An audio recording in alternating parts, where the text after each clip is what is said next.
Honorable sir, the gentleman parliamentarian says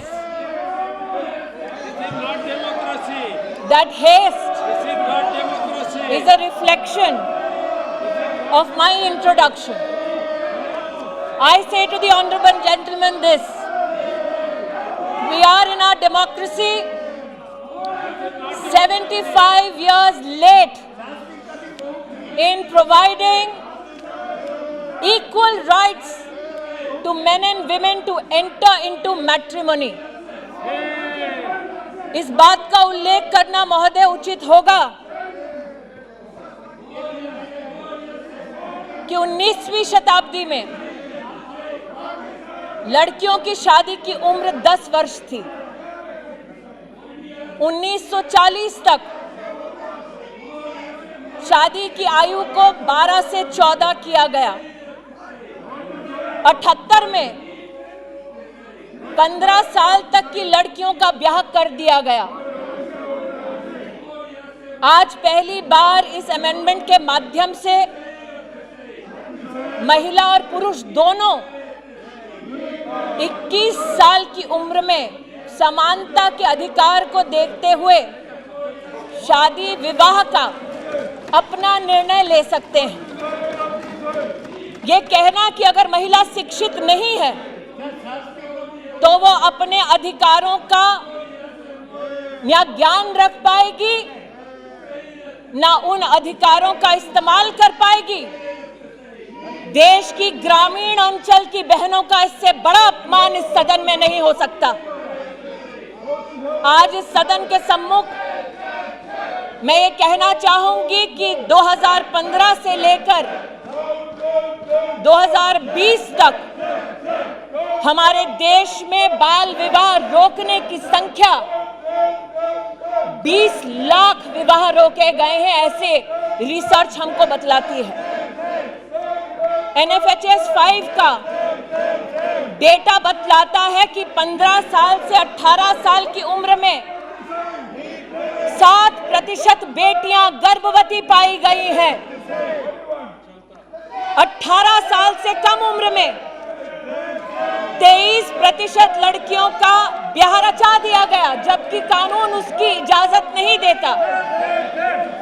और आज जो लोग आपने अपनी बात रखी, मेरा माननीय सदस्यों से अनुरोध है, विरोध कर रहे आपने अपनी बात रखी है ना। ऑनरेबल मिनिस्टर स्पीकिंग, मंत्री जी उसको रिस्पॉन्ड कर रही हैं। महिला मंत्री है, आप कृपया सीट पर जाइए, शांतिपूर्वक सुनिए। आपने अपनी बात रख दी है। That this house cannot be witness to that disrespect to women is my contention today.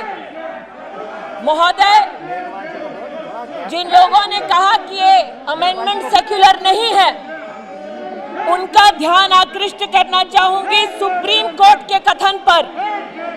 Independent thought versus union of India 382 of 2010, supreme court का स्वयं मानना है कि ये एक्ट सेक्युलर एक्ट है और मुस्लिम पर्सनल लॉ की दृष्टि से भी, हिंदू मैरिज एक्ट की दृष्टि से भी सभी धर्म, सभी जाति, सभी समुदाय की महिलाओं को समानता का अधिकार विवाह की दृष्टि से मिलना चाहिए। महोदय, इस निर्णय की सामाजिक, सांस्कृतिक, पारिवारिक, मार्मिक विषयों को मैं समझती हूं। मेरे कथन में गतिरोध लाने वाले विपक्ष के सज्जनों से कहना चाहती हूं कि मेरी बात को अगर पूरा सुन लेते तो उनका ध्यान इस बात पर आकृष्ट होता कि मैं स्वयं सरकार की ओर से यह प्रस्तावना करना चाहती हूं कि स्टैंडिंग कमेटी में इस विषय पर विस्तृत चर्चा हो। लेकिन महोदय, ये भी कहना उचित होगा, मुख्यतः आज जो आवाजें उठी, उन आवाजों ने स्वीकार किया that the age of marriage should be uniformly applicable across all religions, all castes, all creeds, or overriding any custom, any law which seeks to discriminate against women.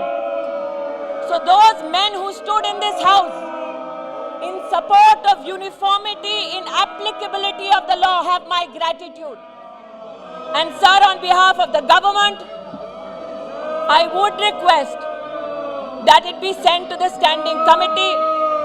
आज का ये निर्णय, ये इंट्रोडक्शन राष्ट्र के इतिहास में एक निर्णायक कदम है।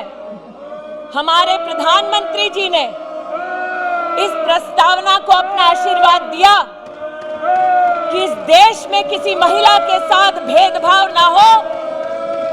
हमारे प्रधानमंत्री जी ने इस प्रस्तावना को आशीर्वाद दिया कि जब 15 और 18 साल की बेटियों का गर्भवती होने से 10% मिसकैरेज का चांस रहता है, तो बेटियों के संरक्षण में ये प्रस्तावना सदन के सम्मुख प्रस्तुत की जाए।